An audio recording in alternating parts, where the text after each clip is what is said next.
Kya! Oomph! Waka waka! She smiles into the desert moon and... Yuck! Puke!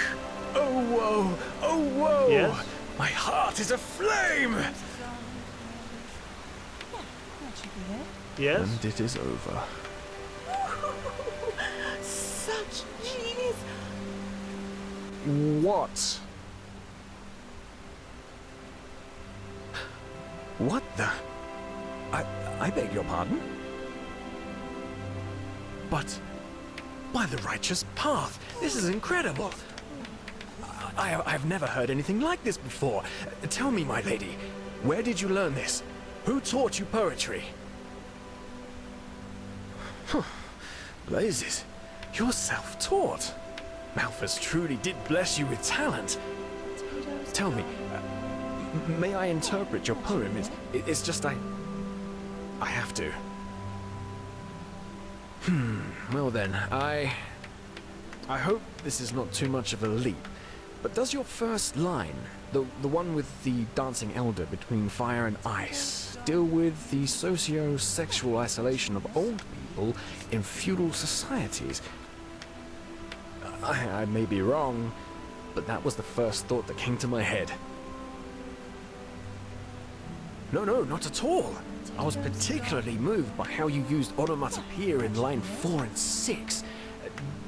Do these brutal noises at the end of each verse symbolize the hedonistic, violent way of life among the common people who have absolutely no regard for the lonely man? Phew. Well, that's a tough one. To me, it sounds like the inner voice of a murderer. Yes, exactly. Here, he celebrates his bloodthirsty way of life. In the fangs of violence, my heart laughs. And then, suddenly, justice ends him, which is once again conveyed through those guttural noises.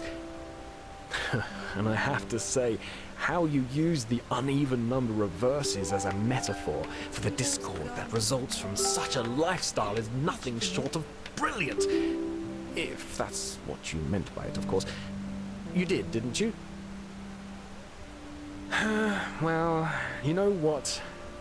They wouldn't. The common people, they don't even understand when I tell them I'm a poet. Poet, they ask?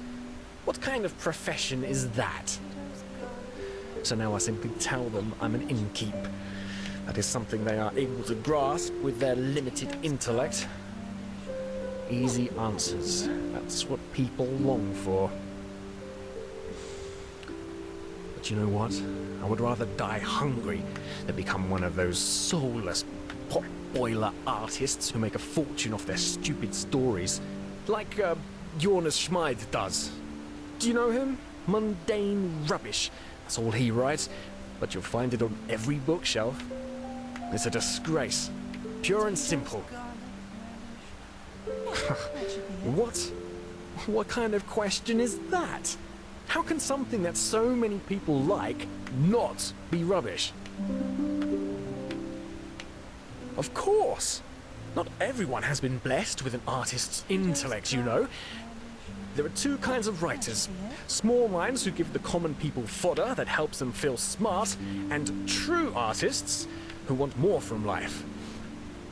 Those who create, with no greed for gold and fame, bound solely by the calling of the muse.